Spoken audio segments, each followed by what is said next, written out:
Kristen lebih dulu. Sudah Memang 600 Kristen tahun salamnya itu salam gimana? itu sudah ada, Pak. Mana Kristen salamnya? Itu ada salam sejahtera. Di mana dalilnya?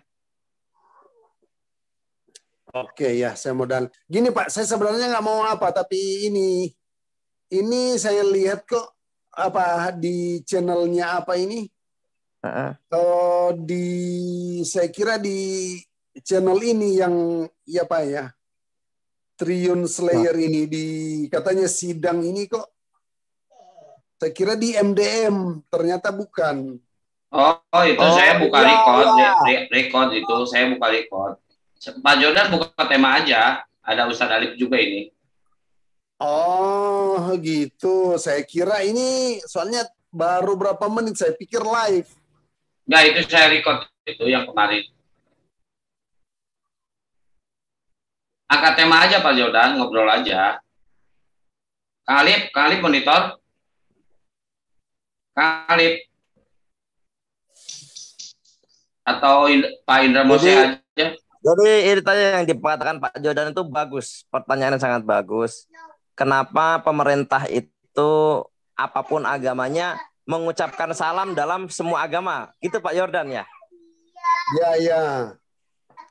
Mungkin ada ini Pak, mungkin ada pandangan daripada mereka bahwasanya untuk saling menghargai mungkin. Artinya walaupun kau yang maju Hindu, udahlah ucapkan salam dalam semua agama. Islam, Assalamualaikum, Shalomnya mewakili Kristen dan Katolik. Kemudian Om Swastiastunya dari agamamu sendiri. Itu mungkin pandangan dalam pemikiran manusia. Tapi Islam itu patokannya bukan logika manusia. Islam itu patokannya dalil. Pak, seandainya Bapak menegur mereka, kenapa mereka masih melakukan itu, Pak? Baik Kristen itu. Saya nggak pernah negur, Pak. Saya bukan orang pemerintahan, saya orang biasa. Enggak, maksudnya gini, kan dari ke agama loh. Dari segi agama, artinya, janganlah Bapak. Tapi kenapa misalnya Menteri Agama aja kok enggak misalnya koreksi sama misalnya pemerintah yang Kristen itu. Kenapa itu sampai sekarang masih tetap ada, Pak? Oh, artinya kenapa Menteri Agama juga sama saja gitu? Iya, maksudnya. Lalu mengapa itu masih terus diucap-ucapin? Sekalipun itu pemerintah. Di dalam Islam itu, di dalam fikih itu ada kaidah yang sangat masyhur ya. Tandur qaul wala tandur mangkola. Lihatlah isi perkataannya, jangan lihat siapa yang berkata. Artinya bahwa semua ulama Islam itu tidak pasti dia benar. Asalkan dia gelarnya kiai, pemimpin agama, selamanya dia benar, tidak. Tapi wala tandur mangkola, jangan lihat siapa yang berkata. Tandur qaul, lihat isi perkataannya. Kalau isi perkataannya berdasarkan dengan ajaran Islam, maka dia benar. Tapi kalau pada saat itu dia bicara tentang Islam tapi bertentangan, maka dia salah. Nah, di dalam Islam itu ada namanya surah Al-Kafirun. Surah Al-Kafirun itu asbabun nuzul. Bukan itu maksud saya, Pak. Bapak kan menegur saya. Jawabannya di situ. Jawabannya di situ emang. Jawabannya di situ. Ini saya sampaikan. Kenapa kita melarang? Jadi begini. Kalau melihat Islam jangan lihat orangnya, tapi lihat syariatnya, ajarannya. Jangan lihat kalau orangnya bisa salah. Saya saja bisa saja kapan saja salah, bisa saja. Slayer juga kapan pun bisa salah. Karena manusia itu tempatnya hilaf. Maka dilihat dari aturannya, bukan dari orangnya. Nah, ada namanya surat Al-Kafirun dalam Islam. Al-Kafirun ini asbabun nuzulnya atau sebab turunnya ayat itu adalah ketika Abu Jahal, musuhnya Nabi SAW, menawarkan proposal kepada Nabi. Apa proposalnya? Bahwasanya wahai Nabi Muhammad, kita berdamai. Kita tidak usah berseteru. Bahwasanya ketika kita beribadah menyembah berhala, kau ikut. Nanti ketika kau menyembah Allah dengan bertauhid, kita ikut. Artinya mencampur adukkan agama. Nah, ini nggak boleh. Mencampur adukan agama ini nggak boleh. Makanya kalau kita lihat dalam ilmu fikih sekarang, ilmu fikih itu ada pemahaman. Kalau kita lihat orang menyampaikan salam dalam berbagai agama, ini sudah mencampur adukan agama. Artinya apa? Ada kesepakatan bahwa kau yang Islam, kau juga mengucapkan salam dalam agama lain. Nanti kau agama yang lain juga mengucapkan salam dalam Islam. Nah, ini sama dengan kejadian sama Nabi SAW. Mencampur adukan agama. Makanya hukumnya ini nggak boleh. Pak, Bapak kan tahu Pak Alif ya, minta tolong Pak Alif ya. Atau Pak Yusuf. Coba dibuka seperti kita kemarin itu Pak Alif ya. Oh boleh Pak Alif, boleh silakan. Ada, beliau ada. Pak Alif itu yang 3 Yohanes 1, tolong diterjemahkan ke bahasa Arab. Ke Inggris dulu atau ke Arabnya? Kemarin yang kita pernah buat itu Pak Alif. Pak Alif.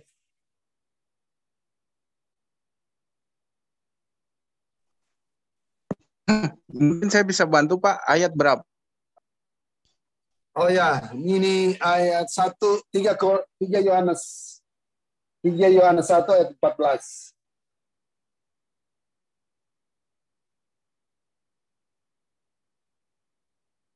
Yang versi bahasa Arabnya, Pak? Iya, ya. Sebentar, Pak ya.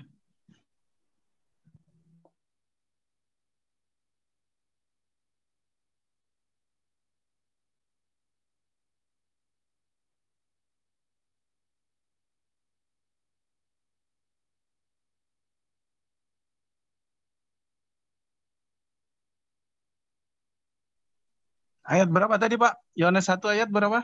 3 Yohanes 1 ayat 14. Di-searching Pak supaya bisa ngerti yang lain. Ya, oke.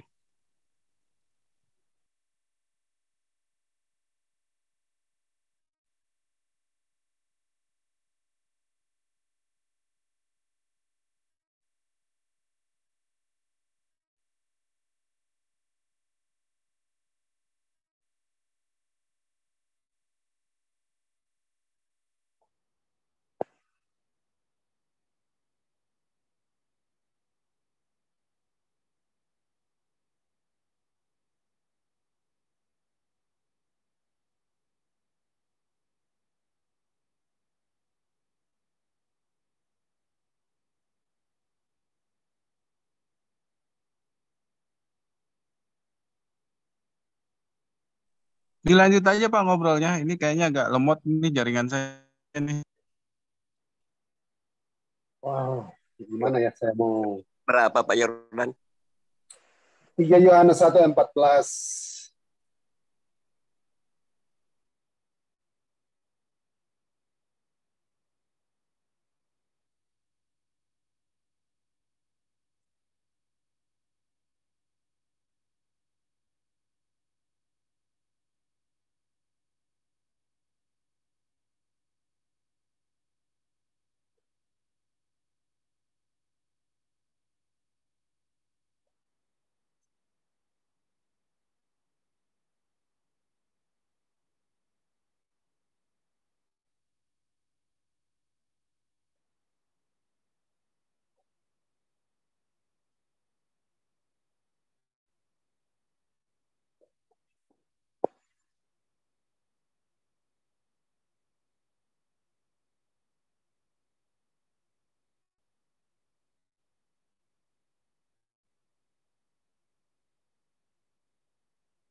Halo, kok pada diem?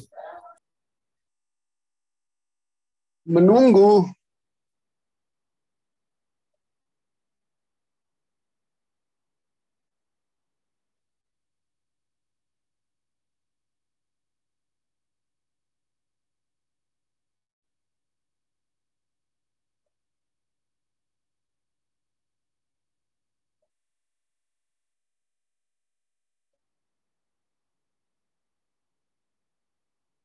Mana?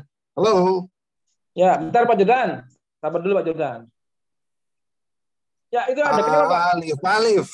Kenapa masalah? Dengan apa? Dengan masalah itu Pak? Dengan 3 Yohanes 14 itu. Coba diterjemahkan ke bahasa Arab. Bapak kan tahu bahasa Arab. Coba lihat dari segi bahasa Arab.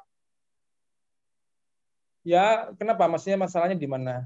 Kalau boleh tahu saya. Kan Pak Indra tadi mempermasalahkan saya ketika saya mengatakan Assalamualaikum. Kemudian dia nggak boleh. Iya, gini Pak, masalahnya Bapak mengucapkan salam itu dengan mencampur adukkan. Bapak tadi kan mengatakan Assalamualaikum, shalom, nggak boleh. Karena nggak boleh campur aduk. Oh, jadi sebenarnya bisa, tapi jangan dicampur aduk. Iya, campur aduk nggak boleh. Karena lakum dinukum waliyadin. Untukmu agamamu, untukku agamaku.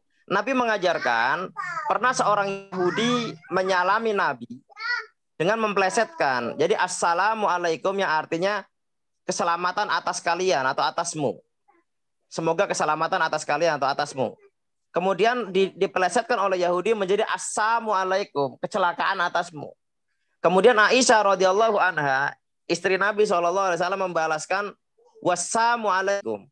Kata Nabi nggak usah, kata Nabi la, tidak usah. Kata Nabi cukup dengan menjawabnya waalaikum. Nah, dan kemudian Nabi menjelaskan di dalam kelanjutan hadisnya, sesungguhnya setiap muslim tidak boleh mengawali salam kepada orang kafir.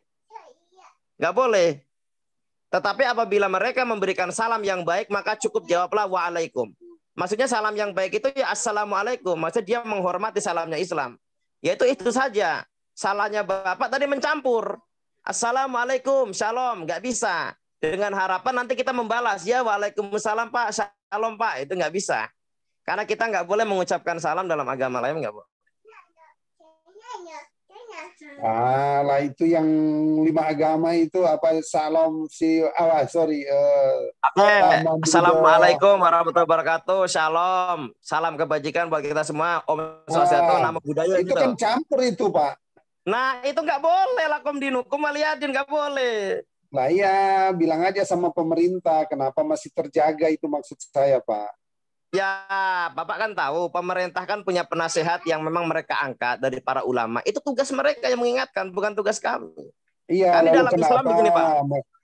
Maksud saya di dalam kenapa? Islam kata Nabi SAW, kata Nabi, jika kau ingin menasehati amirmu, pemimpinmu, kata Nabi, gandenglah tangannya, ajak bicara berdua.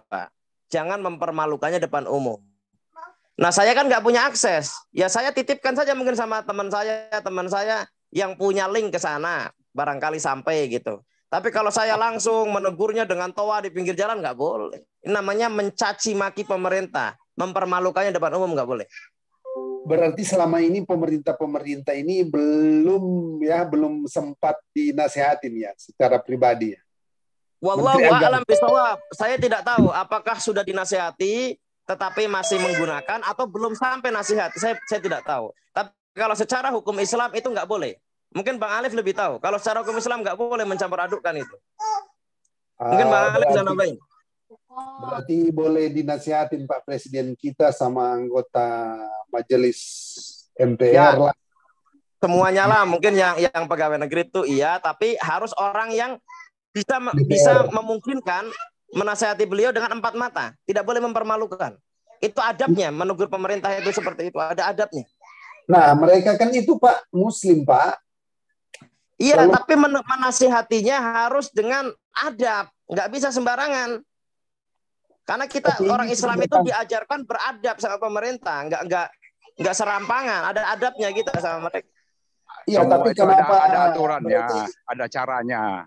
Iya caranya, tapi ini sudah berapa tahun ya si Menteri Agama sudah berapa tahun dia, tapi kenapa? Makanya tadi saya katakan kepada Bapak, Islam itu bukan dinilai dari orangnya, tapi dinilai dari syariatnya. Tandur qaul wala tandur mangqala. Lihat isi perkataannya, jangan lihat siapa yang mengatakan. Gitu, paham? Oke, berkenal berarti saya juga sebenarnya Bapak nggak usah marah sama saya. Lihat ucapan saya, jangan orangnya, Pak. Oh, itu kaitannya lain lagi, bukan begitu maksudnya. Bukan di situ, jangan dipelintir. Saya mengatakan bahwa di dalam surah Al-Kafirun, kita tidak boleh mencampur adukkan agama. Nah, telah terjadi di lingkungan kita, kan begini, saya paham kok. Orang itu misalkan contoh ya, mengucapkan selamat hari raya untuk selain Islam itu kan nggak boleh, haram hukumnya. Nah, orang-orang non Muslim, contohnya orang Nasrani, dia mengucapkan selamat Idul Fitri ya dengan harapan apa? Dia dibalas ucapan selamat. Nah, ini nggak boleh dalam Islam karena sudah mencampur adukkan agama nih. Nah, Nabi sama sekali tidak pernah mengajarkan untuk mengucapkan selamat. 13 tahun Nabi hidup dengan Nasrani dan Yahudi di Madinah. Tidak pernah Nabi mengajarkan. Ini saya udah dapat, tapi lafadznya assalamu aka, assalama ma'aka. Bisa share screen saya? Ya, silakan. Sebentar.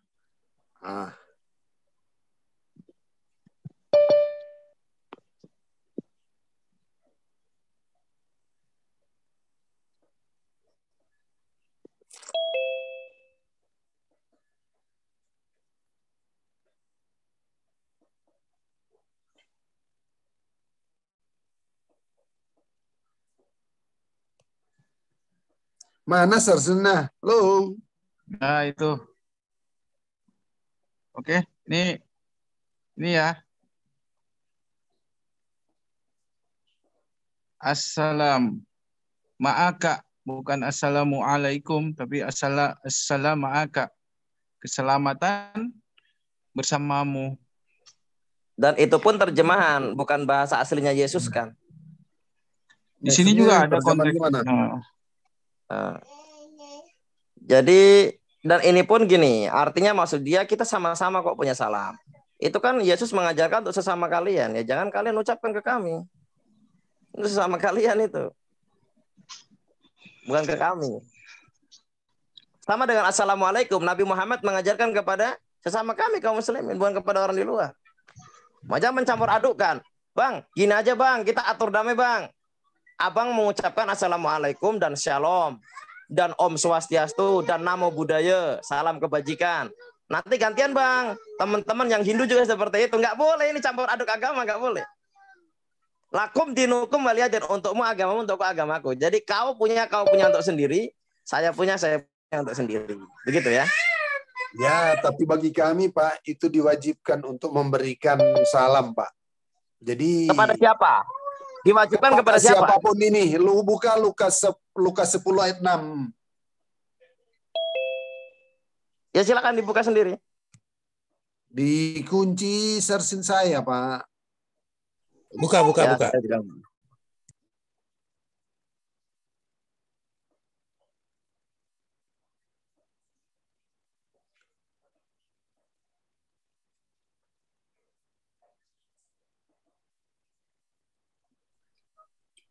Pak Jordan. Ya.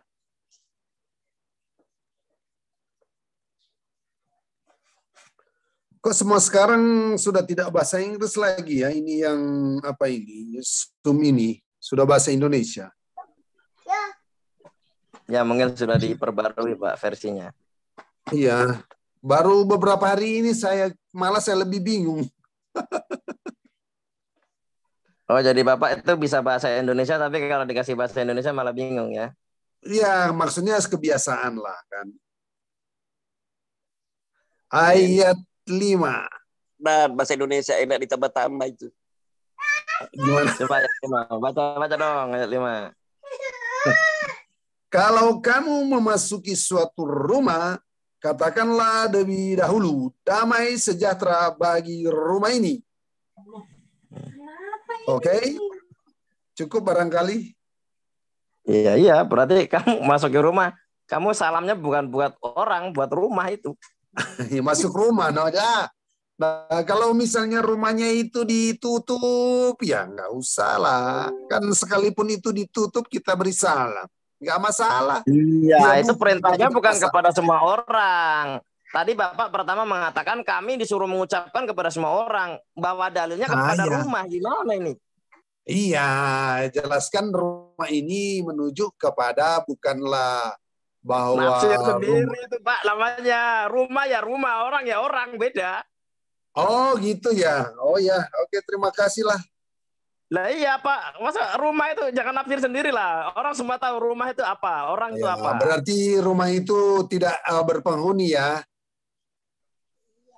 Itu salamnya kepada siapa, bukan masalah berpenghuni. Kepada rumah, bukan kepada orang. Iya, nah ayat 6 ya. Dan jikalau di situ ada orang yang layak menerima damai sejahtera, maka salammu itu akan tinggal atasnya. Tapi jika tidak, salammu itu akan kembali kepadamu. Tinggallah dalam rumah itu, makan dan minumlah apa yang diberikan orang kepadamu. Jadi jelas ya alur cerita di sini. Sebab seorang pekerja patut mendapat upahnya, janganlah berpindah-pindah rumah. Pak Yordan, ayat 5 dulu ya, ayat 6 dulu. Itu yang berhak menerima siapa?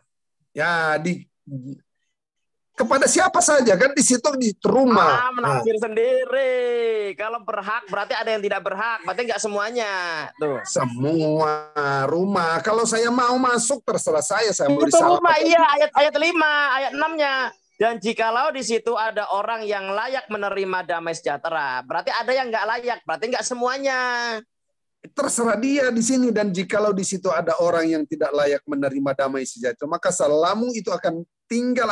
Berarti di sini sudah diucapkan kalimat selanjutnya mengatakan, maka salammu itu akan tinggal atasnya. Tetapi jika tidak, salammu itu akan kembali kepadanya. Jadi ketika kami mengucapkan itu, kemudian di situ ada orang, kemudian dia menerima salam itu, maka berkat itu akan mengalir atasnya. Tetapi jika tidak ada orang, maka salammu itu akan kembali kepadamu. Dan jikalau di situ ada orang yang layak menerima damai sejahtera, maka salammu akan tinggal di atasnya. Tetapi jika tidak, salammu itu kembali kepadamu. Nah, berarti yang layak ini siapa? Yang menerima lah. Kan di situ dikatakan maka salammu akan tinggal atasnya. Itu penafsiran siapa? Yang disebut layak menerima itu yang menyahut, Pak. Ya, itu penafsiran siapa? Yang layak bahwa yang layak yang menyahut. Penafsiran siapa? Oke, kalau menurut Bapak di sini, dan jikalau di situ ada orang yang layak menerima damai sejahtera, maka salammu itu akan tinggal atasnya. Ya, jadi terserah Bapak lah mau tafsir itu yang layak atau tidak layak, nggak masalah kok itu. Berarti gini ya. Berarti 5 dan 6 ini nggak boleh potong, nyambung. Berarti ya Yesus mengajarkan satu konteks ini, Pak. Rumah, ketika memasuki rumah harus mengucap salam kepada rumah. Dan jika ternyata di dalam itu ada orang yang layak menerima, maka kepada dia. Tapi jika ternyata orang itu tidak layak, maka buat kamu. Berarti ada yang layak, ada yang tidak. Nah, iya, yang layak betul. siapa, yang tidak siapa, gitu loh. Yang layak itu yang menerima lah, tergantung arwah apalah. Kalau di Islam, yang layak dengan yang layak gitu, yang layak menerima salam adalah sesama Islam. Di luar Islam nggak layak. Jelas Islam itu. Itu ya, nggak itu kan awak. Walakum liya agamamu. Enak di Islam itu. Siapa yang layak sama Islam? Siapa yang nggak layak? Orang di luar Islam. Nah, kamu ini gimana menjelaskan yang layak yang mana, yang nggak layak yang mana? Ayo, jelaskan. Nah, di sini Pak kita lihat ya. Yesus mengutus 70 murid. Ya.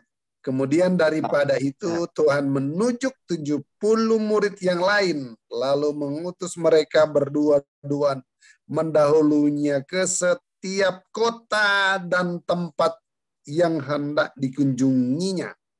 Katanya kepada mereka, tuaian memang banyak tetapi pekerja sedikit. Karena itu mintalah kepada Tuhan yang punya tuaian supaya mengirimkan pekerja untuk tuaian. Itu apa? Pergilah, sesungguhnya aku mengutus kamu seperti anak domba ke tengah-tengah serigala. Ya, janganlah membawa pundi-pundi atau bekal atau kasut, dan janganlah memberi salam kepada siapapun selama dalam perjalanan. Kalau kamu masuk satu rumah, katakanlah lebih dahulu damai sejahtera bagi rumah itu. Ya, bagi saya kalau dia berpenghuni atau tidak, saya beri salam. Ya, ayat itu keempat rumah. Itu menjelaskan, Pak. Ayat keempat ini saya bacain. Ini ayat keempat saya bacanya. Ini 3 dan 4. Pergilah, coba bentar, jangan ditutup. Saya baca 3 dan 4 ya untuk menjelaskan. Penjelasannya ada 3 dan 4. Ya. Pergilah, sesungguhnya aku mengutus kamu seperti anak domba ke tengah-tengah serigala. 4 ya, 4 ini. Janganlah membawa pundi-pundi atau bekal atau kasut. Dan janganlah memberi salam kepada siapapun selama dalam perjalanan. Berarti orang asing nggak boleh diberi salam. Ketika memasuki rumah tujuan diberikan salam. Tidak ada orang asing di sini. Nah kan di perjalanan. Tapi iya, kalau masuk perjalanan. Rumah boleh. Ya, makanya digabung tuh 456, digabung tuh 456 baru paham. Iya. Janganlah mengucap salam di jalan, itu intinya. Nah, kemudian ayat 5, Kalau kamu masuk ke suatu rumah, katakanlah lebih dahulu suruh ngucap dulu damai sejahtera bagi rumah ini, kepada rumah ini. Nah, dan jikalau di situ, nah ini keterangannya dijelasin lagi di ayat 6. Ya. Jikalau di situ ada orang yang layak menerima damai sejahtera, maka salam itu akan tinggal atasnya. Tetapi jika tidak, maksudnya tidak layak, salam itu kembali kepadamu. Nah, pertanyaan saya, yang layak itu siapa, yang nggak layak siapa? Ayo jelasin. Di sini yang dikatakan layak itu jelas yang menerima, karena kalau kita hanya menerima layak itu nggak ada terusan menerima itu yang layak menerima damai sejahtera itu kita hanya terfokus kepada yang layak. Memang kalau dikatakan di sini yang layak itu tidak dijelaskan, tetapi keterangan yang layak itu yaitu mengatakan bahwa menerima damai sejahtera. Jika layak menerima, maka salamu itu akan tinggal di atasnya. Ya, maka salamu itu akan yang layak itu. Gini, memang tidak dikatakan ya siapa yang disebut. Itu gampang, Pak. Yang layak menerima salam adalah sesama Muslim. Di luar Muslim nggak boleh disalamin. Jelas Islam. Iya, tetapi kan itu kan kalau kita membahas Al-Quran, kan yang kita bahas sekarang Alkitab. Kenapa di dalam Alkitab mau masukin Al-Quran? Ya enggak juga, saya mengadakan pembanding. Makanya kalau Quran itu gampang, ada tafsir. Tafsir itu artinya penjelasan. Fasaro menjelaskan, tafsir penjelasan. Jadi bahasa Indonesia itu menyerap kosakata Arab ke dalam bahasanya. Nah, Islam itu gampang. Kalau ini saya nggak paham ayat ini, buka tafsir, artinya penjelasan. Sekarang di sini kan kita ambigu. Buka tafsir dong, Pak. Tafsir Bible coba, buka coba. Ya, tafsir Bible. Ada tafsir Bible. Jangan sampai ada tafsir Bible, Bapak menafsirkan sendiri gitu loh. Masalah itu. Oke deh. Ada itu tafsir Elai coba. Itu kan Elai itu. Ada tafsirnya itu, sabda itu. Sabda tafsir, aplikasi sendiri itu ada. Nah, itu tafsirnya. Coba kita lihat tafsirnya dong. Jangan nafsir sendiri. Soalnya Bapak ini bukan saksi sejarah, Pak. 10 gitu. Ayat 5 kan? Ya. Ayat 6-nya, ayat 6. Yang layak tuh ayat 6. Ayat 6-nya coba. Ayat 6. Ya, coba. Dan jikalau di situ ada orang yang layak menerima damai sejahtera, maka salam akan tinggal di atasnya, tetapi jika tidak, salam itu kembali kepadamu. Mana penafsirannya? Ayo buka. Yerusalem bisa pengutusan 70 murid ya. Dalam pasal ini kita coba yang baca. Itu kan ayatnya Bapak. Coba baca. Dalam pasal ini kita mendapat satu amanat besar yang diberikan Kristus kepada ke-70 murid memberitakan Injil, meneguhkan lewat mujizat-mujizat. Ada juga perintah lengkap diberikannya kepada mereka tentang tata cara melaksanakan tugas-tugas mereka. Dorongan semangat juga diberikan kepada mereka. Laporan disampaikan ke-70 murid itu kepada guru mereka mengenai keberhasilan yang diperoleh mereka dan tanggapannya mengenai hal ini. Percakapan Kristus dengan orang ahli hukum perihal jalan menuju surga dan perintah yang diberikan Kristus kepadanya melalui sebuah perumpamaan untuk memandang setiap orang sebagai sesama yang kepadanya ia harus berbuat baik atau yang darinya ia bisa menerima kebaikan. Jamuan yang diterima Kristus di rumah Marta, tegurannya memberikan hanya itu aja.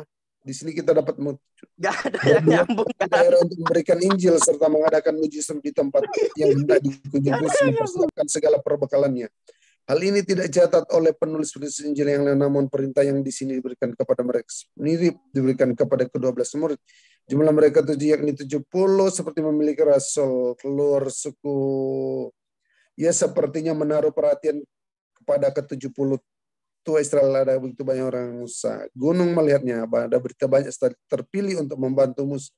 Ke-12 air mereka juga adalah ke-70. Larinya kemana ini? Kita senang mendapat bahwa Kristus mempunyai pengikut di tafsirnya nggak menjelaskan gimana Pak. Iya, memang saya terus terang saja.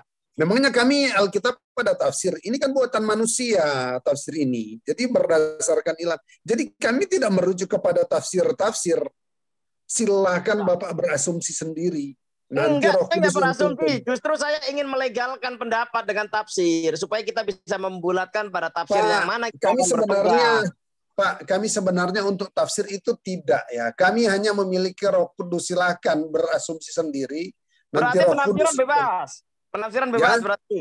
Penafsiran bebas. Tapi ingat bahwa kita harus ada Roh Kudus ya.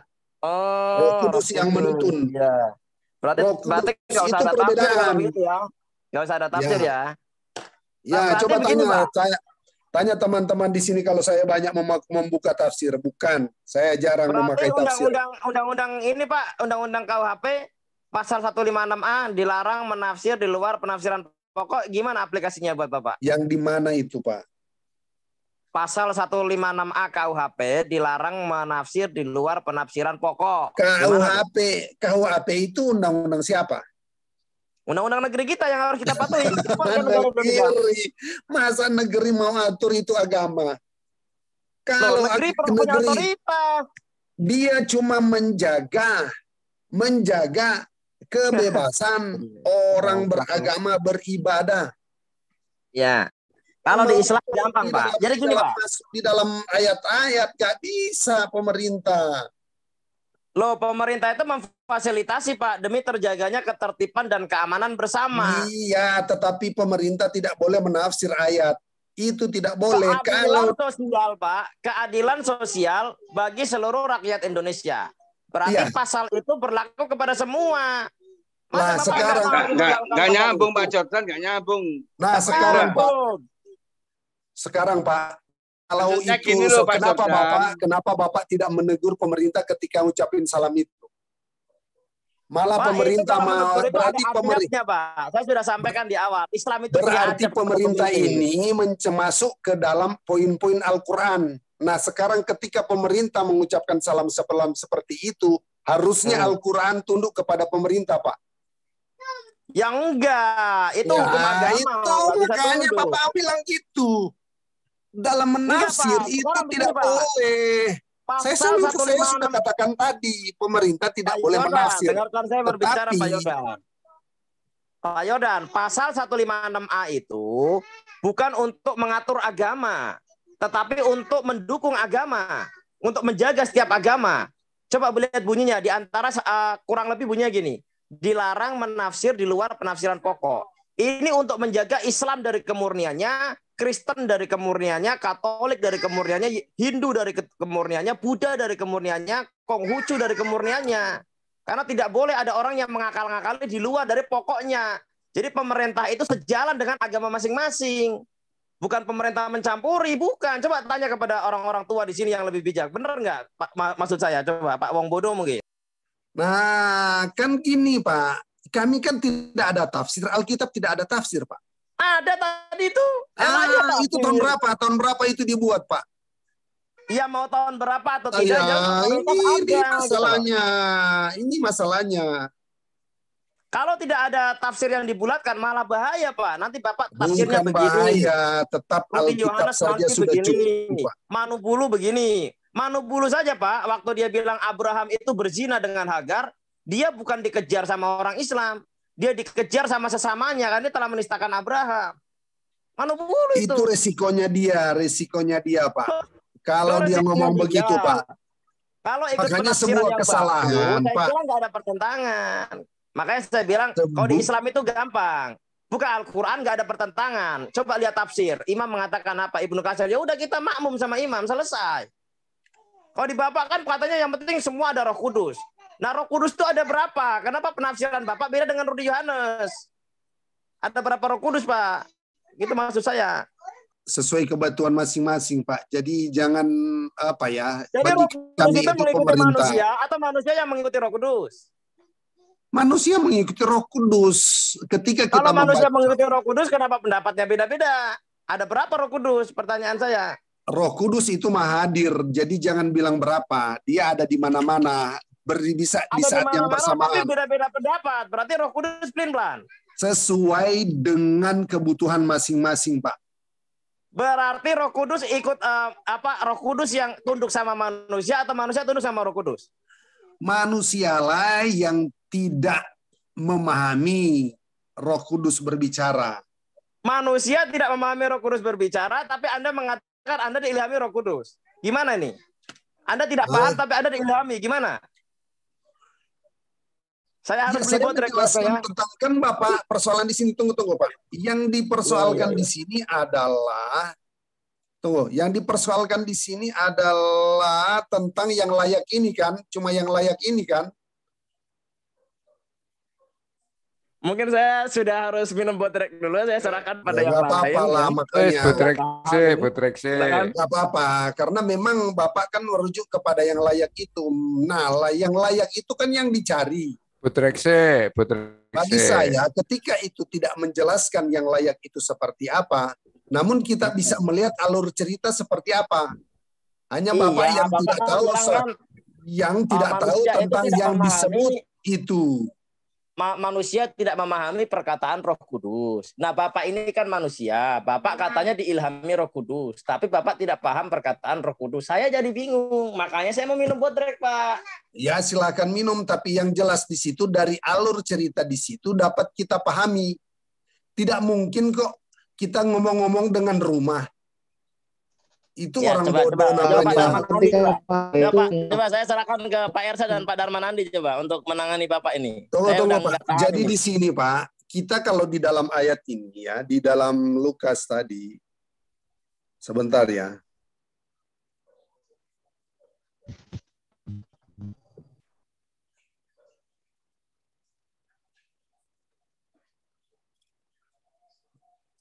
Di dalam ayat ini kan dikatakan, kalau kamu memasuki suatu rumah, katakan lebih dahulu damai sejahtera bagi rumah ini. Ya kan? Jadi rumah ini kita harus berkati.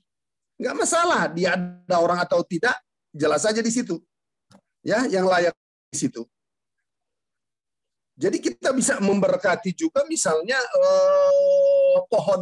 Misalnya pohon supaya dia berbuah. Mudah-mudahan tahun Pak, ini konteksnya rumah, Pak. Iya, rumah. Nah, semoga rumah ini dapat melindungi penghuni dalam rumah ini, terjaga jauh dari kerusakan, pencurian dan lain-lain sebagainya. Orang yang membobol pintu, semoga ini terjaga. Orang yang dengan rencana-rencana jahat mau memasuki, mencuri, merampok ini rumah ini, semoga rumah ini akan terjaga. Ya. Di situ dikatakan itu. Namun di dalam ayat 6, jikalau di situ ada orang yang layak menerima damai. Jadi yang persoalan di sini siapakah? Di sini kan di situ yang layak. Itu siapa yang layak itu kan? Ya, yang jelas di situ adalah layak, orang. Ada yang tidak layak, Pak. Nah jelas di sini kan orang. Sinonim, ya kan? Persamaan dan lawan. Maksudnya kalau ada yang layak, otomatis pasti ada yang antonim, ada yang tidak layak. Bang Indra, saya tanya. Kalau orang memasuki rumah, di sini mengucapkan damai sejahtera bagimu. Kalau menurut bahasa Al-Quran apa? Assalamualaikum. Berarti Yesus Muslim. Ya kan? Yesus Muslim. Nah, ini. Dengar. Pak Wodo, silakan dia didakwain dia. Ya gini, Pak. Gini Pak D, Yesus kan mengajarkan kan assalamualaikum, ya kan. Tapi kenapa Pak Yordan ini alaikumnya hilang? Harusnya kan shalom aleichem, tapi itu shalom doang. Jadi kemana? Aleichem itu kan intinya arahnya kepada kalian, ya kan? Kalau dalam Islam ya Pak Yordan. Kalau masalah kekurangan kata. Kalau masalah kekurangan kata itu bukan. Oke, saya bisa maklumi tentang kekurangan kata, mungkin saya katakan itu.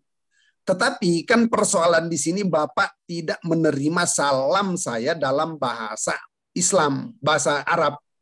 Kalau gini Pak, masalahnya gini, tadi sudah saya jelaskan dari awal. Saya kira Pak Darman Andi juga mendengar dari awal sama Pak Misionaris Jalanan. Kenapa saya tegur Bapak? Karena Bapak mencampur adukkan. Andaikan saja Bapak mengatakan assalamualaikum, Nabi mengajarkan apabila ada orang kafir mengatakan assalamualaikum, maka jawablah waalaikum. Tapi Bapak berarti bisa dijawab, berarti bisa dong. Ya bisa, cuman Bapak campur adukkan. Bapak katakan begini, assalamualaikum, shalom kawan-kawan. Ini nggak bisa. Ya, saya kan ngikut pemerintah. Saya ngikut pemerintah karena Bapak kan Muslim. Jadi Islam itu standarnya dalil, ilmu, bukan pelakunya, bukan orangnya, bukan oknumnya, bukan. Kalau saya bertindak sesuai Islam ikuti, tapi kalau yang saya lakukan di luar Islam dan mengatasnamakan Islam tinggalkan. Kata Imam Syafi'i dalam fikihnya, dalam Al-Um, beliau mengatakan apabila ada pendapatku, ada fatwaku menyelisih sunatullah dan sunnahnya Rasul, tinggalkan. Jadi nggak ada ulama Islam itu mutlak benernya, nggak ada. Tapi kalau dia membawa sesuai dalil, dia benar. Tapi kalau tidak sesuai dalil dan dia mengatasnamakan Islam, nggak benar. Apa kata Nabi? Mangkadaba alayya, siapa yang berdusta atas namaku, muta'ammidan, dengan sengaja, falyatabawa maq'adahu minan nar. Hendaklah dia siapkan tempat duduknya sendiri di neraka, kata Nabi. Nah, jadi patokannya itu bukan karena dia itu pemerintah, Pak. Oh, yang enggak. Islam itu patokannya dalil, bukan pemerintah, gitu, Pak. Gitu, Pak Jordan. Jelas sekali saya kira. Nah, sekarang tentang yang saya katakan di situ pemerintah ya, jangan kita salah paham ya. Di dalam Pancasila 45 butir, Pancasila poin 1 ya di sini. Pancasila ada 5, Pak. Panca ya, itu 5, Pak. 5 sila, tetapi dia memiliki 45 butir. Bacakan. Sila pertama memiliki berapa butir ini? 1, 2, 3, 4, 5, 6, 7, 8. 8 butir. Silakan, share screen, Pak. Nah, kita koreksi, ya apa kita bedah itu Pancasila sebagai dasar negara kita. Ya, kita bedah. Nah.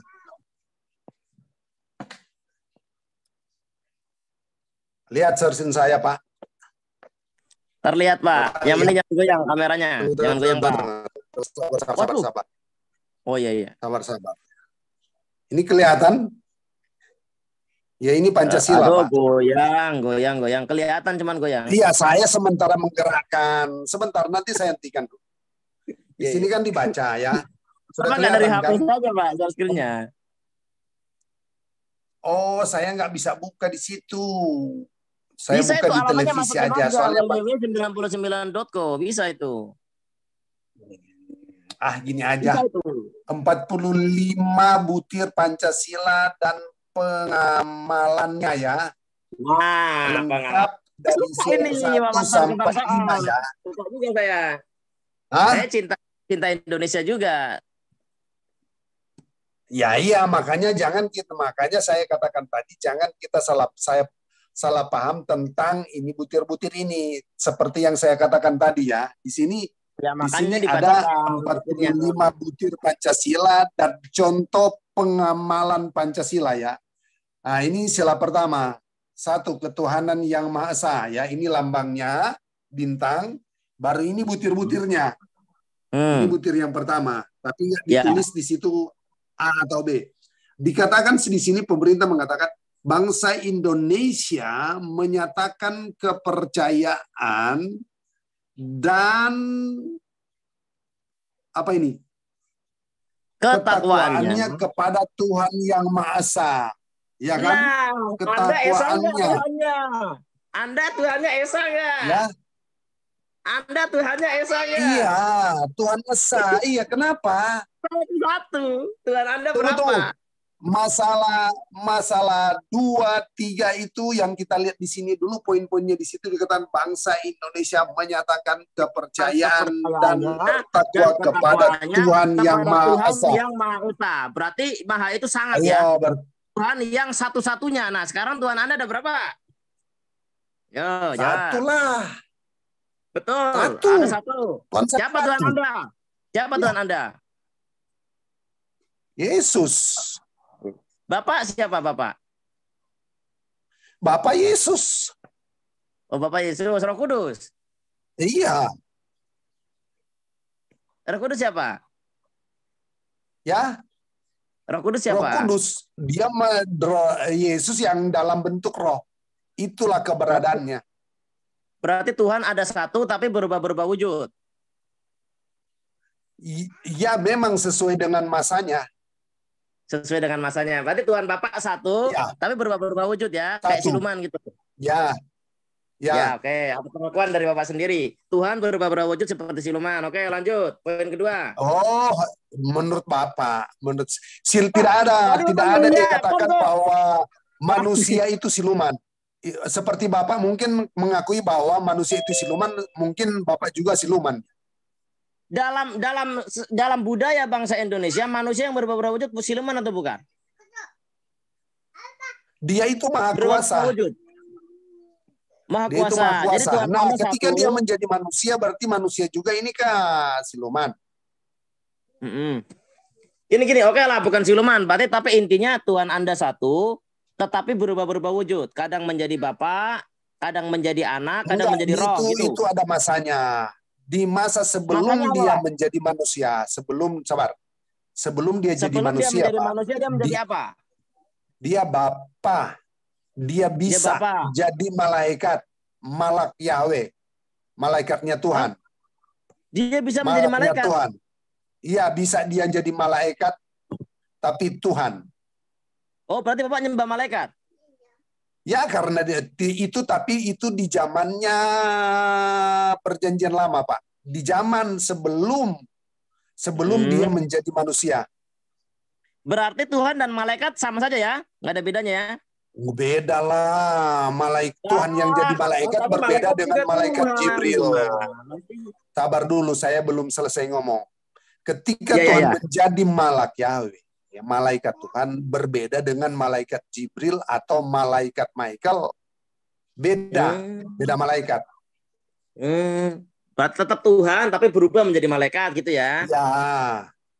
Terus apa fungsinya malaikat kalau Tuhan juga berubah jadi malaikat? Iya, karena gunanya? Keberadaannya datang kepada manusia, karena manusia berdosa. Keberadaannya yang sesungguhnya ya itu dia tidak nyatakan tentang keberadaan. Karena berarti dia saat mengasihi manusia, Tuhan berubah menjadi malaikat. Tunggu, karena dia mengasihi Abraham, maka dia datang kepada Abraham dalam bentuk malaikat. Ya, bisa ngomong langsung. Mendatangi Abraham dalam bentuk malaikat. Iya. Dalilnya, Pak? Dalilnya ada di dalam Kejadian, Pak.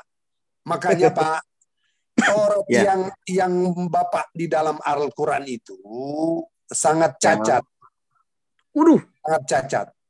Di mana cacatnya, Pak? Karena tidak mengetahui tentang hukum Taurat itu. Keberadaan sebelum hukum Taurat pun. Islam tidak pakai hukum Taurat, Islam pakai hukum Quran. Tetapi Pak, Islam mengakui kebenaran yang ada di zaman hukum Taurat dan di zamannya Injil. Kalau dia tidak mengakui kebenarannya, ya itu nggak masalah. Bapak mau bilang apa? Tapi ketika ini diakui, kebenaran apa yang diakui Quran di zaman Taurat dan Injil? Apa kebenaran apa yang diakui? Lah banyak bukan diambil, Pak. Bapak yang mengatakan diakui, Pak. Bukan yang diambil. Tadi kan Pak mengatakan di sini. Dengar dulu maksud saya, Pak. Dengar dulu maksud saya. Maksud saya di sini, ketika Al-Quran menjelaskan bahwa membenarkan kitab-kitab sebelumnya, berarti di situ ada kebenaran. Betul tidak? Membenarkan dalam artian bahwa kitab-kitab itu pernah turun sebelumnya. Iya. Tetapi Al-Quran juga menjelaskan detailnya. Nah, salah. Tidak. Inilah kegagalan. Inilah kegagalan Allah Bapak menjelaskan tentang Al-Quran itu nggak bisa diambil salah satu ayatnya. Apa yang ditinggalkan yang lain nggak bisa. Al-Quran itu semuanya harus diterima. Ya ayyuhalladzina amanu qulu fis silmi kafa. Hei orang-orang yang beriman masuk Islamlah kau dengan menyeluruh. Nggak boleh yang ini ayat ini saya suka saya ambil, yang ini nggak suka saya tinggalkan, nggak boleh, Pak.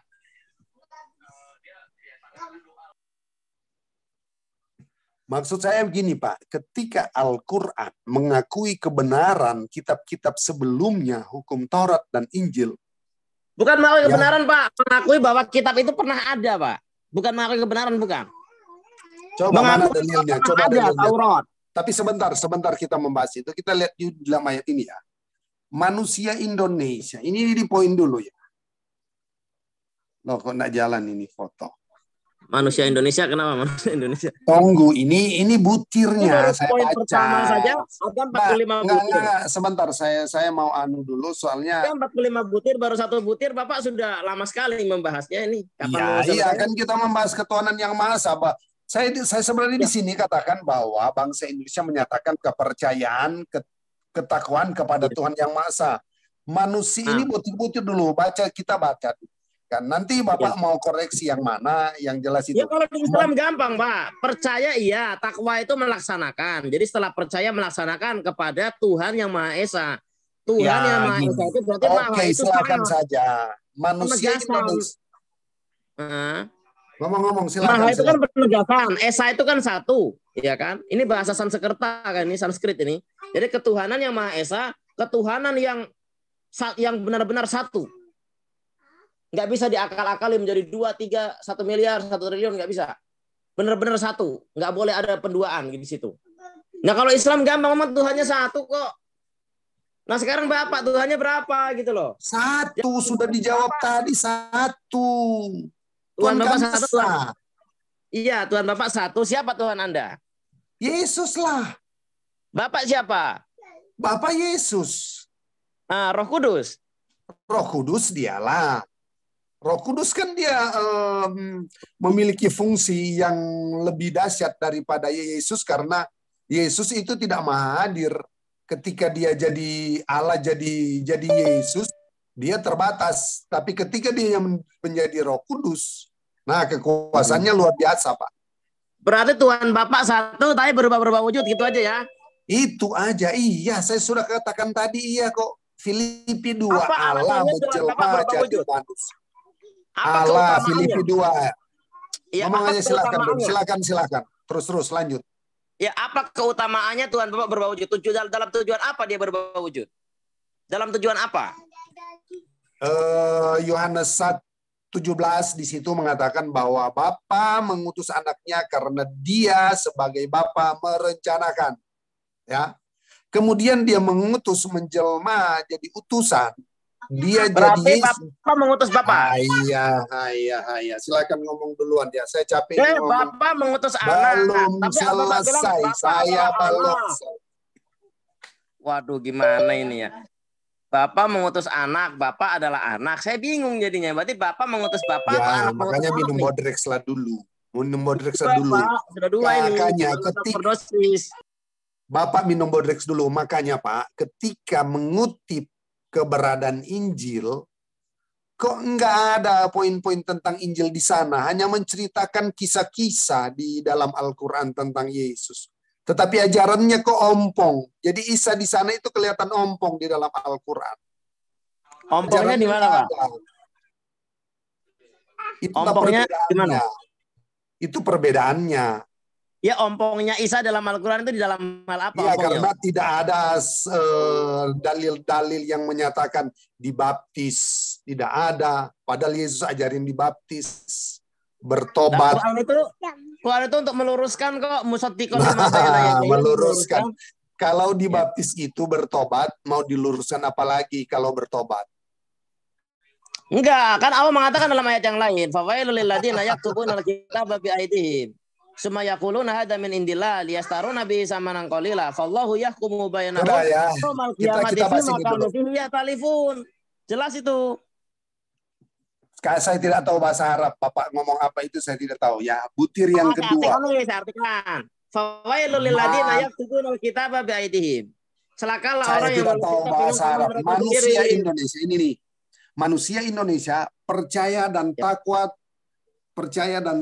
terhadap Tuhan yang Maha Esa sesuai dengan agama dan kepercayaan masing-masing menurut dasar kemanusiaan yang adil dan beradab.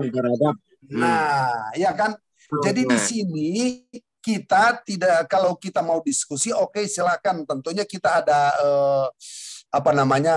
forum ya seperti hal ini dalam Zoom. Kalaupun ada perbedaan ya kita bisa maklumi. Tapi di dalam poin di dalam pemerintah mengatakan hal ini, di dalam dasar negara 45, di situ dikatakan manusia Indonesia percaya dan takwa terhadap Tuhan yang Maha Esa sesuai dengan agama masing-masing. Ya kan? Agamamu seperti yang dikatakan Bapak tadi kan, agamamu agamaku, ya kan? Nah, dengan kepercayaan masing agamamu bukan agamaku, Pak. Ya, agamamu agamamu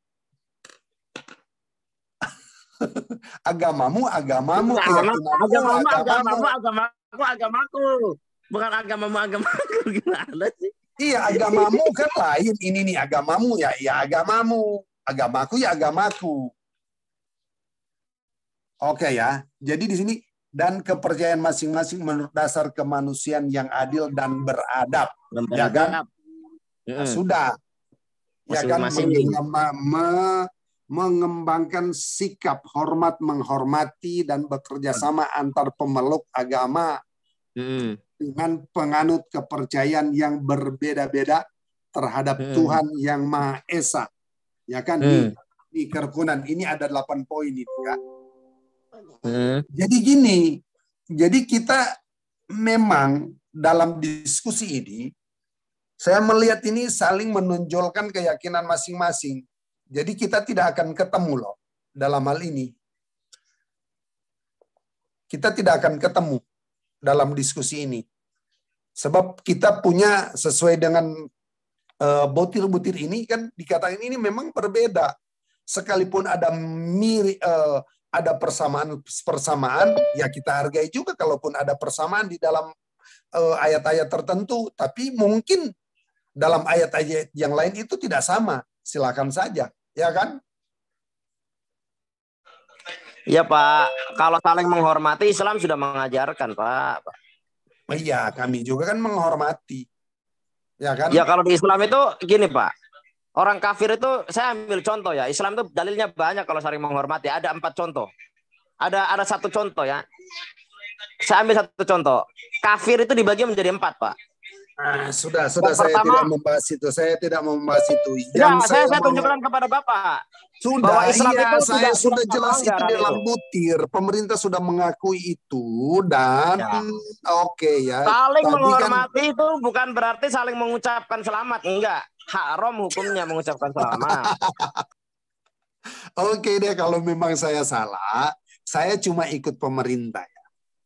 Iya benar menurut pandangan Bapak, tetapi menurut hukum Islam salah itu kalau saling mengucapkan. Kita nggak boleh mengucapkan. Ya berarti harus kalau misalnya pemerintah sudah berhenti mengatakan itu, saya juga tidak akan mengambil contoh seperti itu. Ya kan? Ya jadi saya katakan bahwasanya gini, kalau itu pemerintah ya itu pemerintah, tapi itu tidak mewakili Islam. Kalau dia salah dalam Islam dia nggak mewakili Islam. Ya pemerintah kan. Iya, artinya gini, kalau pemerintah melakukan pelanggaran-pelanggaran Islam, bukan berarti Islam membenarkan pelanggarannya, enggak. Salah ya salah, tetap. Iya, nggak masalah kan. Begitu juga saya, kalau saya salah ya salah kan. Ya iya, kalau saya itu salah, nggak usah nyari pembenaran. Iya, nggak masalah gitu kan. Nah, sudah. Ya udah, kita kan saling menghargai. Kalaupun mungkin karena kami tidak tahu tentang ajaran Bapak, meskipun itu sebenarnya sudah salah, kami kan tidak tahu berbeda kalau misalnya saya Islam kemudian saya bilang shalom kepada Bapak. Nah itu kan tanda tanya. Nah makanya itu apa urgensinya kamu ngucapin itu ke kita? Saya cuma bilang saya ikut pemerintah, menghormati. Pemerintah juga kan bersama menghormati lah. Ikut pemerintah apa ikut ajaran dalam Bible? Ya salam itu kan tadi. Saya sudah katakan tadi salam itu. Apakah dalam Bible salam itu kepada orang di luar agama Bapak? Contohnya kepada Islam? Ya. Kalau Islam menolak salam dari Anda. Kecuali Anda mengucapkan. Kalau ditolak ya sudah lah. Tidak usah diterima. Boleh. Kalau assalamualaikum boleh, tapi kami menjawabnya waalaikum. Tapi kalau Bapak makanya tadi kan saya bilang assalamualaikum. Ya waalaikum kalau begitu. Tapi masalahnya Bapak tambahkan lagi shalom. Di kami nggak ada Pak kayak gitu. Oh, siapa tahu di sini juga ada Kristen di sini Pak. Sebab tujuan kan kita berdiskusi di sini dalam Zoom, bukan cuma hanya kita yang berada di dalam Zoom. Tapi ada juga netizen juga. Ya, makanya Bapak harus jelas. Jordan ada juga Kristen kita. Mantap ini. Saya datang itu baru masuk itu, baru masuk ya. Baru masuk. Pada saat Bapak mengucapkannya nggak ada tadi. Sorry lah. Mohon maaf Pak Haji. Pak Haji saya mohon maaf. Saya ada teman ini. Silakan Pak Ginting. Apa temanya Pak Jordan? Tidak ada. Temanya ini mengalir aja ya. Ketika saya gini Pak Ginting. Toleransi. Ayo. Toleransi oke.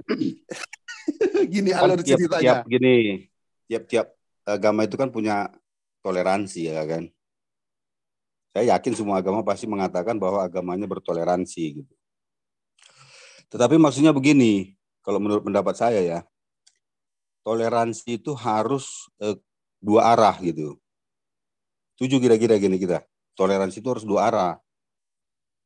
Artinya ya kita dengar dulu uraiannya, dua arahnya seperti apa. Ya, dua kalau arah, kita dua arah maksudnya baru kita bisa mengambil gini, statement setuju atau tidak gitu. Ya gini maksudnya, dua arahnya gini. Apa yang kita inginkan, ya toh, orang lain juga ketika menginginkan keinginannya itu juga harus kita terima kan gitu kan? Oh berarti beda, pandangan kita beda. Pandangan kita beda. Dalam Islam itu toleransi itu adalah tidak mengganggu, itu saja. Oh ya, sip, tidak mengganggu ya. Saya setuju. Itulah maksudnya toleransi itu harus dua arah. Kita tidak ingin diganggu, juga tidak ingin mengganggu kan gitu toleransi itu. Iya, Islam gitu. Toleransi dalam Islam itu adalah tidak mengganggu, tidak menyakiti, itu saja. Iya, jadi bukan berarti begini. Toleransi itu nanti dilebih-lebihkan. Oh kamu ngucapin ke saya, nanti saya ngucapin kamu. Nggak bisa. Enggak, contohnya begini. Contohnya gini. Toleransi itu kan harus tidak mengganggu keyakinan orang lain, benar nggak? Ya betul, tidak mengganggu. Iya, terima. Jadi begini sebenarnya Pak Jordan. Kalau memang umat Islam tidak mau diucapkan salam, ya kita nggak usah ucapkan. Itu namanya kita bertoleransi. Kenapa? Karena mereka tidak ingin seperti itu. Nah, itu yang saya tuntut dari Jordan. Kenapa dia ngatain salam ke kita? Udah, sebentar dulu. Satu gini kan. Tetapi kalaupun ada yang tercetuskan itu nggak usah ditanggapi. Itu aja. Jadi sama-sama apa gitu kan. Pihak Kristen harus tidak usah mengucapkan salam. Gitu kan. Tetapi pihak Muslim juga kalau terucapkan salam itu ya nggak usah diprotes gitu, biarkan aja, nggak aja lalu gitu. Seharusnya gitu kalau menurut saya. Ya enggak, kita mengingatkan karena dalam Islam itu tidak boleh campur aduk. Iya, gini, makanya diamkan kalau aja. Bapak gini, kalau Bapak mengucapkan assalamualaikum, artinya mengikuti salam kami, ada ajarannya dari Nabi, jawablah waalaikum. Tapi Pak Jordan ini mencampur adukkan, dia bilang assalamualaikum shalom, kita nggak bisa jawab campur aduk itu. Ya iya, makanya contohnya gini ya, saya maksudkan gini. Kalau ada orang mengucapkan assalamualaikum sama saya nggak nanggapi itu, cuman tidak saya larang gitu loh.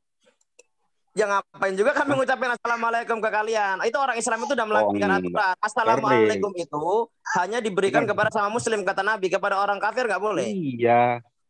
Berarti abang nggak pernah melihat situasi dan dinamika yang terjadi. Ya itu ada di makanya saya bilang Islam itu patokannya bukan pada orang, pada dalil. Ya iya, dengar dulu. Ada sebuah perkumpulan ya.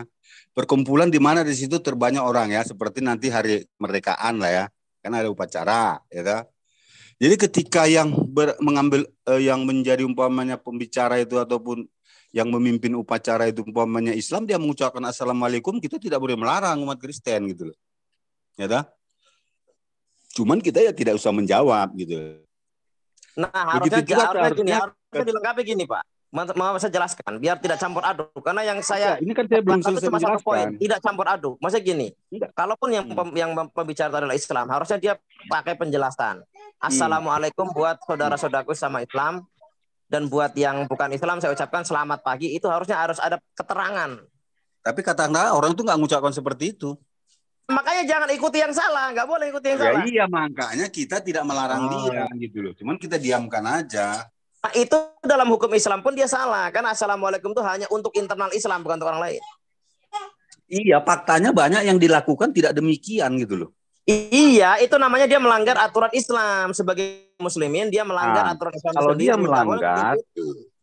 dia melanggar kira-kira yang mengingatkan siapa? Kan bukan non muslim kan? Non muslim nggak boleh mengingatkan sesama muslim, tapi Nabi mengatakan apa? Nabi gini, dengarkan saya. Kata Nabi, apabila engkau ingin menasihati saudaramu, maka gandenglah, ajak bicara berdua. Ya, jadi orang yang menasihati yang terdekat dengan dia. Nah, kita lihat orang yang bisa mengakses dia ini tahu ilmunya atau tidak. Kalau tidak tahu ilmunya ya bersabarlah sampai ilmu datang kepada dia. Tapi perbuatan dia tetap salah. Ini namanya menasihati orang itu dengan mempermalukannya depan umum nggak boleh. Kami kita bukan membicarakan mempermalukan, jangan sampai ke sana. Ini kan masalah teknis ya. Teknis yang terjadi terkadang di lapangan seperti itu gitu loh. Oleh karena itu kita harus sama-sama menarik diri aja. Iya, makanya saya bilang ilmu belum sampai, jadi memang harus diperbaiki pelan-pelan. Ini ada kerusakan memang. Kerusakan. Jadi ini saya bilang ya, Islam itu bukan dinilai dari orang Islamnya, tapi dinilai dari hukum Islamnya, dari dalilnya. Karena kalau orangnya bisa saja dia salah. Salah itu bisa jadi disengaja, atau lupa, atau memang belum sampai ilmu kepada dia. Ada 3 poin di situ. Ya. Nah, berarti kalau apa ya? Kalau lupa berarti dia khilaf. Ya kan? Lupa khilaf. Tapi kalau dia tahu hukumnya dilanggar, itu fasik dalam Islam. Fasik itu tahu aturannya tapi dilanggar. Itu fasik. Tapi kalau misalkan dia melakukan karena kebodohan, ilmu belum sampai, berarti dia jahil. Islam itu gampang judulnya dalam fikih. Kalau Bapak pernah baca fikih, gampang ini hukumnya. Iya, secara teori kan gampang, tapi kadang-kadang pelaksanaannya nggak seperti yang Bapak bilang. Iya, makanya itu saya bilang. Contoh menilai begini. Orang Islam itu gini, menilai orang Islam, saya katakan, menilai orang Islam, menilai agama Islam jangan dari orangnya, tapi dinilai dari dalilnya. Dalilnya? Ya kami kan nggak tahu dalilnya. Kami kan nggak tahu dalilnya. Iya, kami kan nggak tahu dalilnya. Kita kasih jawaban. Enggak, kami kan nggak belajar tentang dalil Islam. Kami kan hanya melihat apa yang dilakukan umat Islam, itulah gambarannya. Yang enggak, Bapak harus tanyakan kepada orang Islam yang lain. Itu bukan tugas kami, Pak. Ya kalau bukan tugas kami, ya Anda diamkan saja, nggak usah bicara kalau bukan tugas kamu. Iya, makanya kami diamkan aja apapun yang diperlakukan. Oh, kami anggap ya, tapi karena Bapak sudah memberikan informasi kepada kita sampaikan dalilnya bahwa assalamualaikum itu Nabi ajarkan hanya untuk sesama kaum muslimin, bukan kepada di luar. Nah, ketika ada orang, dengarkan saya, jangan dipotong. Ketika ada orang Islam yang mengucapkan salam assalamualaikum kepada orang di luar agama Islam, maka dia bukan benar dalam Islam, dianya yang salah. Islamnya tidak seperti itu. Oke, gini ya. Maksud saya begini. Toleransi itu sebenarnya harus bisa memaklumi walaupun kadang-kadang kita merasa kurang nyaman, benar nggak? Pak, toleransi itu dalam Islam itu artinya tidak mengganggu, itu saja. Bapak mau ibadah dengan cara bagaimanapun, lompat-lompat, mau nyanyi, itu urusan Anda. Kami tidak mengganggu, itu saja. Ya udah ya. Kami tidak mengganggu itu. Benar. Artinya saya tidak mengganggu Anda tidak mengganggu saya, itu toleransi dalam Islam. Maksudnya tidak mengganggu itu dalam mana kapasitasnya? Begini maksudnya, jangan nanti ketika kami melakukan, Bapak merasa terganggu gitu loh. Nah, makanya itu, saya tidak mengganggu, Anda tidak mengganggu gitu loh. Yang tidak artinya mengganggu itu Anda misalkan melakukan sebuah ibadah, itu hak Anda, kami tidak boleh mengganggu, tapi juga aktivitas Anda pun nggak boleh mengganggu. Contoh, Anda melakukan ibadah Anda di masjid. Memang itu hak Anda beribadah, tapi cara bukan ke situ. Nggak mungkin lah ada kami ibadah ke masjid, nggak mungkin. Nah, contohnya itu begini yang terjadi biasanya. Contohnya di bulan puasa ya. Di bulan puasa, kenapa banyak toko-toko umat Kristen yang ditutup pada bulan puasa? Itu kira-kira benar nggak itu? Maksudnya apa dalam rangka ditutup? Ya kan ada yang jualan pada bulan puasa, tahu-tahu di Siapa yang menutup? Siapa yang menutup? Ada sekelompok. Siapa yang menutup? Di Medan salah ada itu ormas itu nutup. Salah itu saya katakan salah. Ormas itu salah. Salah ya. Ormas itu salah karena yang berhak melakukan penindakan hukum di negeri ini hanya aparat yang sah. Kalau ormas nggak sah. Saya katakan salah. Saya berani. Salah dia. Oke. Ya udah kalau gitu terima kasih. Cuma nanti suatu waktu ya. Saya mendukung. Karena di negeri ini Pak, saya setuju dengan Bapak. Di negeri ini tidak boleh ada penegakan hukum itu dua sisi. Artinya ada pemerintah, ada tandingan. Dari ormas nggak boleh. Semua harus kita serahkan sama pemerintah. Karena mereka yang otoritas. Kalau ada lebih dari satu, rusak nih negara. Gitu. Bapak setuju atau tidak? Tapi faktanya yang mengetahui agama loh yang melakukan itu. Ya enggak. Kalau itu namanya dia nggak mengetahui. Karena dalam hukum Islam dilarang itu. Kan di dalam Islam jelas. Ya ayyuhalladzina amanu atiullah. Wahai orang-orang yang beriman, taatlah kepada Allah. Wa atiur rasul, dan taatlah kepada Rasul. Wa ulil amri minkum, dan juga kepada pemimpin di antara kalian. Ya sudah, kita serahkan sama pemimpin, kita nasihati mereka. Ini begini. Kalau pemerintah menerima nasihat, baik buat dia. Kalau dia tidak mau menerima nasihat, yang penting kita sudah menyampaikan. Gitu loh. Kita nggak boleh membuat pemerintahan tandingan, nggak boleh dalam Islam. Paham? Contohnya lagi ya, di sebuah perusahaan-perusahaan ya, pabrik-pabrik yang biasa masuk jam 7, kita bulan puasa jadi jam 8. Akhirnya pabrik merasa sepertinya rugi. Ya, agak kurang diuntungkan. Oh, itu lain lagi, Pak. Itu maksudnya undang-undang buruh. Itu maksudnya undang-undang pekerja. Sekarang begini. Ya, kenapa ada perubahan? Sekarang begini ya. Di bulan Ramadan. Nah, sekarang saya tanya, pabrik butuh nggak karyawan? Ya butuh. Makanya karena dia butuh, kenapa waktunya malah dia wajibkan jam 8 diundurkan, gimana itu? Pabrik, gini, pabrik butuh nggak sama karyawan? Ya butuh, karena itu butuh, makanya dibuatnya peraturannya jam 7 biasanya kok pada bulan tertentu diminta jam 8 gitu. Oke. Berarti gini. Berarti karyawan menjual jasa. Ini maksudnya hukum jual beli ya. Berarti karyawan menjual jasa, pabrik memberinya dengan balasan jasa uang karena pekerjaannya begitu. Ya. Nah, namanya jual beli itu harus ada persetujuan dari dua pihak. Kalau dari pihak yang muslim, karyawan berusaha, saya menjual jasa saya bekerja, tapi karena ini bulan puasa, saya minta pekerjaan lebih ringan. Kalau pabrik merasa terganggu, ya cari karyawan lain. Susah apa? Ya udah, buktinya disuruh keluar dia nggak mau, buruhnya marah-marah. Mana buktinya? Harus ada bukti dong. Bahkan ditangkap, diproses itu pabrik yang mempekerjakan jam 7. Atau harus dibuktikan. Kita nggak bisa katakan itu kebenaran. Nomor penangkapannya berapa? Karena itu otoritas yang berwenang. Nggak boleh ngarang itu. Pabrik kok kerjanya, saya kan di pabrik kerjanya. Nomor surat penangkapannya, nomor kasusnya berapa? Itu sudah diatur pemerintah. Sembarangan mengarang cerita. Harus dibuktikan. Iya, saya kan orang pabrik. Kalau yang positif saya lihat, artinya itu hukumnya jual beli. Karyawan menjual jasa, pabrik membeli.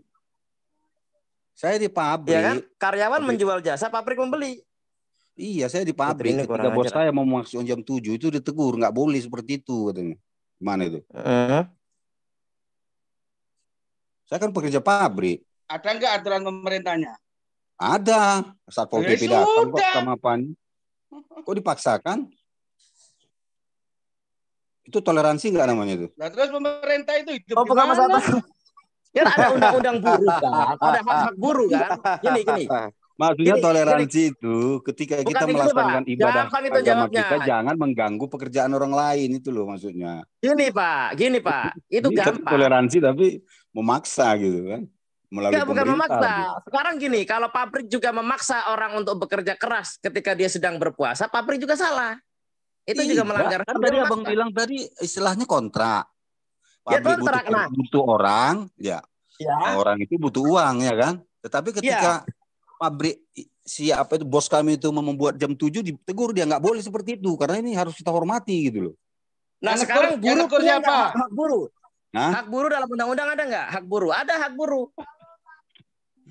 Hak buruh itu ada dalam undang-undang. Apa di bulan itu aja harus diapain gitu loh?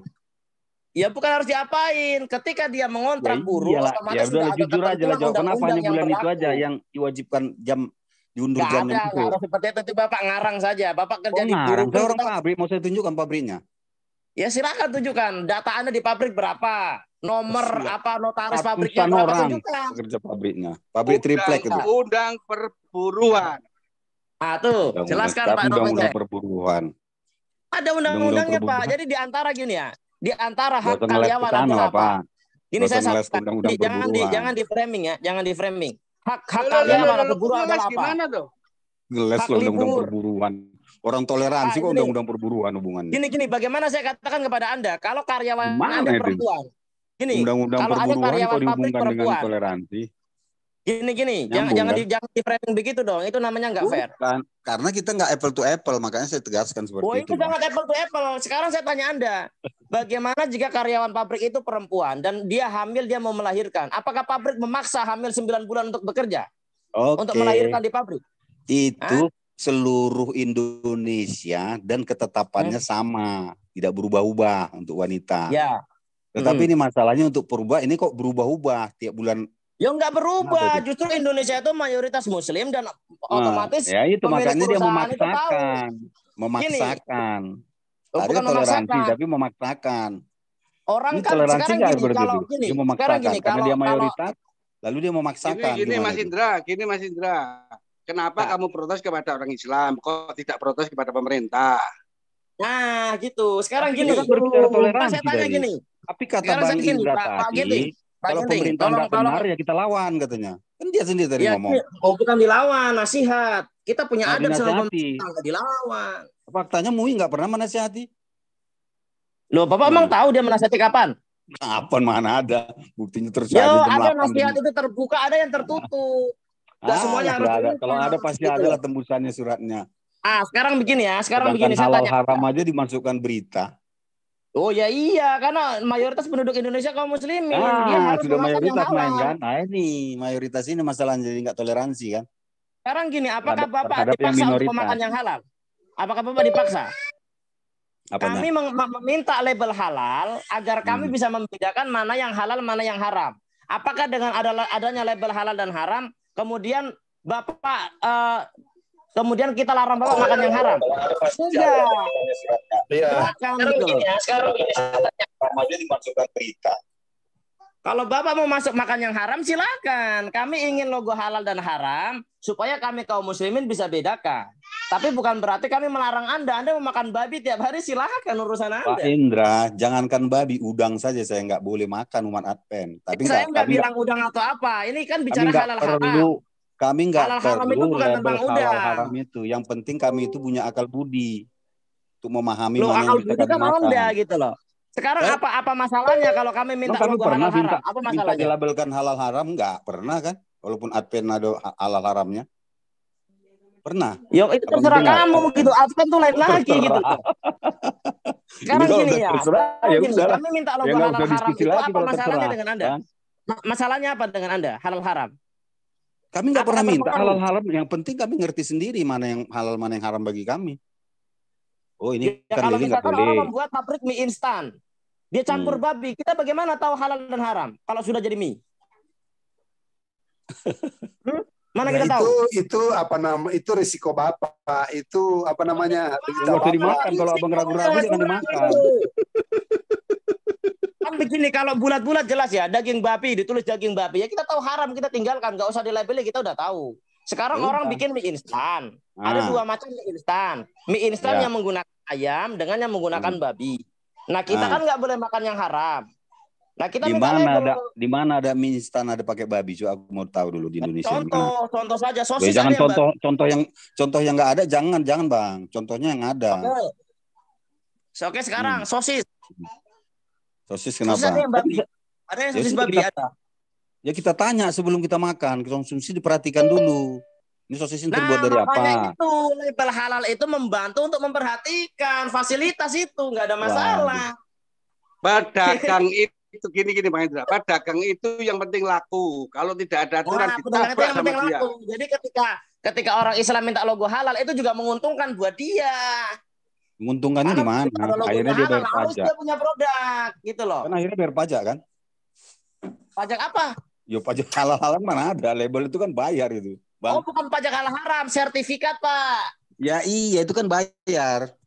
Ya bayar itu karena ada pihak yang didatangkan untuk mengutus, ada tim dokter yang diuntungkannya di mana? Diuntungkannya di mana kalau dengan label itu kita harus bayar lagi sertifikatnya? Membayar logo itu Pak, uangnya itu dipakai untuk tenaga ahli yang mau mengecek Pak. Ada tim survei yang datang. Keuntungan saya di mana? Umpamanya gini ya, saya pengusaha produk makanan. Keuntungan saya di mana ketika saya dibebankan? Ya, barangnya laku Pak Ginting. Oh, mana laku gitu loh. Gini loh. Sekarang ada luar siapa? Udah nggak ada pemerintah aja. Lakunya itu setelah dibuat label itu, jadi nggak laku jadinya. Udah nggak ada pemerintah, gimana? Harus ada lah, masa nggak ada? Ya sekarang begini Pak Ginting, jangan dipotong ya supaya penjelasan saya ini jelas.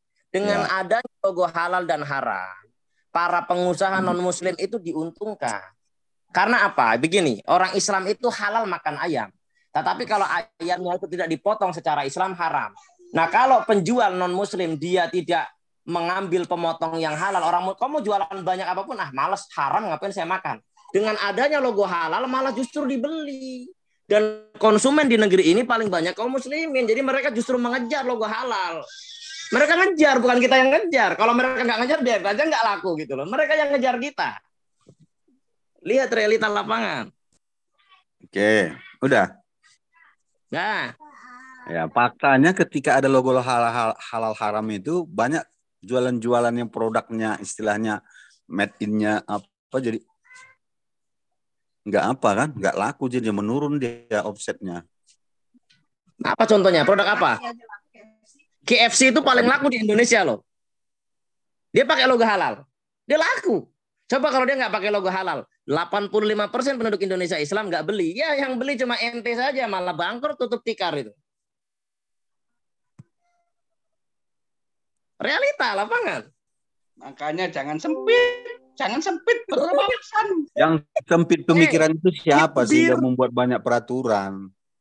Loh, bukan banyak peraturan. Peraturan itu akhirnya pabrik banyak yang mengeluarkan ini itu untuk biaya ini itu. Jadi penambahan biaya. Sementara selama ini nggak pernah biaya. Ginting. Biaya itu dibebankan kepada siapa? Sebentar, saya tanya. Ginting, biaya itu dibebankan kepada siapa? Ya perusahaan dong. Ya, kamu ini akuntan apa-apa.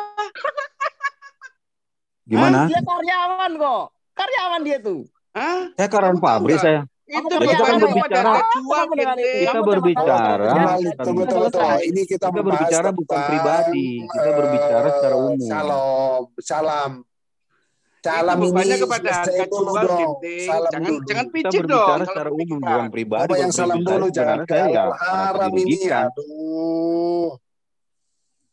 Ke salam ini kembali. Saudara Ginting, ini salam sudah selesai kah? Ya gini saudara Ginting dan Jordan, saya kasih ambil satu contoh ya.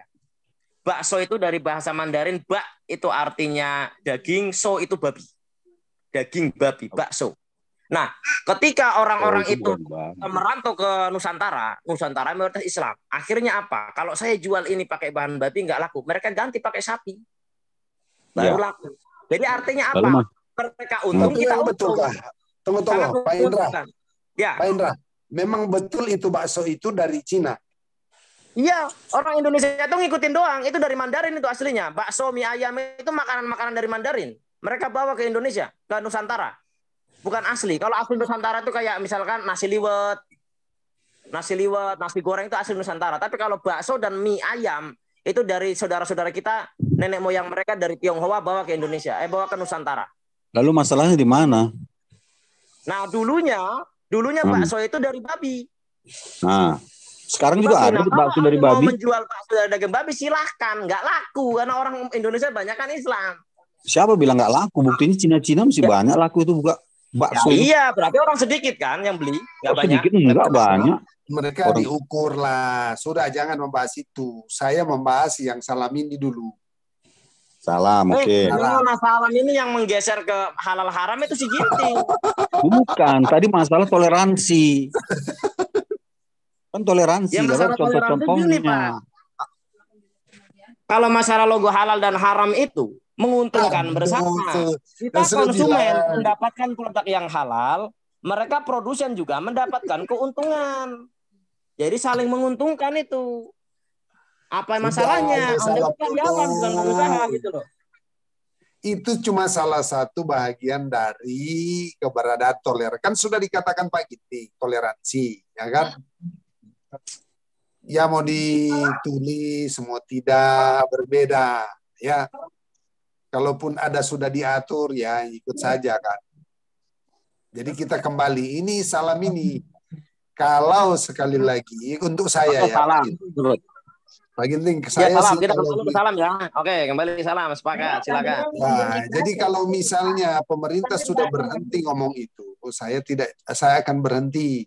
Dan kalaupun memang saya ada kesalahan pengucapan, sebab di situ ada kata tadi saya masuk selamat siang atau selamat sore atau selamat malam, baru assalamualaikum, baru saya bilang shalom. Sebenarnya kalau untuk selamat siang, selamat malam itu gimana ya pandangannya? Nggak masalah? Ya, kalau itu umum, Pak. Itu kan umum, itu budaya, nggak ada masalah itu. Oke. Jadi seharusnya kalau saya bilang assalamualaikum kan seperti gini, halo, selamat datang, selamat tinggal, sampai jumpa itu umum, nggak ada masalah. Tapi assalamualaikum ajaran Nabi. Warahmatullahi wabarakatuh. Dan Nabi mengajarkan salam itu untuk sama Muslim, bukan kepada di luar. Oke, jadi seharusnya ya ucapan Assalamualaikum itu saya boleh ucapkan, tetapi harus dilengkap. Assalamualaikum bagi yang beragama Muslim ya. Nggak usah. Nah, tunggu dulu. Katanya itu kalau sendiri-sendiri bisa. Nah, sekarang kalau saya bilang begitu kan, itu kan terpisah misalnya. Contoh ya, saya katakan begini. Oh iya, bisa. Maksudnya ya saya baru. Nah, itu. Jadi begini. Selamat siang. Nanti kita jawabnya begini. Assalamualaikum saya ucap. Tunggu, Pak. Aduh. Assalamualaikum. Kan tadi saya bilang selamat sore. Assalamualaikum kepada yang beragama Islam. Shalom kepada yang beragama Kristen. Ya. Gitu boleh? Sekarang gini. Boleh. Gini, Pak Jordan. Nanti kita akan menjawabnya begini. Waalaikumsalam. Bentar dulu, bentar. Dengarkan ya. Begini Pak Jordan. Pak Jordan ngerti nggak arti Assalamualaikum itu? Kagak ngerti. Ya nggak usah diucapkan. Kalau untuk apa kita mengucapkan sesuatu yang kita nggak ngerti? Kalian saling membantah kan, makanya ngapain kalian mengucapkan? Bukan berantakan. Kadang-kadang begini dia, Bang. Dengar begini. Makanya saya sampaikan di sini ya, kadang-kadang ada upaya-upaya orang untuk memberikan penghormatan kepada umat lain, tetapi padahal dia nggak ngerti. Ini kan keliru. Ini dari mana ini pelajaran ini? Saya nggak pernah mengucapkan Assalamualaikum pada umat Islam. Karena saya nggak ngerti artinya gitu loh. Saya nggak mau mengucapkan sesuatu yang tidak saya pahami. Kalau saya pikiran saya begitu. Tapi temanmu ini maksa sekali Assalamualaikum gitu. Itu makanya saya sampaikan sama Pak Jordan. Jadi kalau begitu 1 jam kalian dulu debat deh. Enggak kan saya sampaikan sama Pak Jordan kan, walaupun saya tahu Pak Jordan itu maksudnya di antara kalian. untuk menghormati. Iya, makanya saya bilang. Saya bilang Pak Jordan, iya kan sudah selesai. Baru menyelesaikan masalah tetangga. Pak Jordan, saya bilang kan, dengar dulu, jangan kau usah dipotong ketika saya nyampaikan kan. Mas Pak Indra, Jordan, jadi teman-teman dengarkan kata-kata saya. Pak Jordan, kita nggak usah mengucapkan sesuatu yang nggak kita pahami. Antara itu namanya Pak Yordan membiu dengan Pak kita. Ginting. Saya nggak mau membiu. Keduanya sama-sama praktisi Kristiani. Pak Yordan ini ngotot makanya untuk saya menyampaikan kepada Pak Jordan. Muslim. Tunggu Pak Indra, dengar dulu sama Pak. Ya, Pak Jordan, kita nggak usah membiu. Lebih bagus membiu itu kan mengucapkan sesuatu yang nggak dipahaminya kan. Cepat sendiri kalian tuh. Mengucapkan Assalamualaikum. Saya bilang ya salam sejahtera, shalom gitu aja saya ucapkan. Dia mau terima atau enggak, itu hak dia gitu. Oh iya. Saya gini Pak Ginting. Cuma ngomong itu cuma 1 jam. Kita kasih ya 1 jam ya. Kenapa Oke, Pak Jordan, udah paham kita maksudnya kan? Gak usah kita ucapkan lagi. Udah kalian debat 1 jam, kita kasih waktu. Kalau perlu timer, ayo silakan.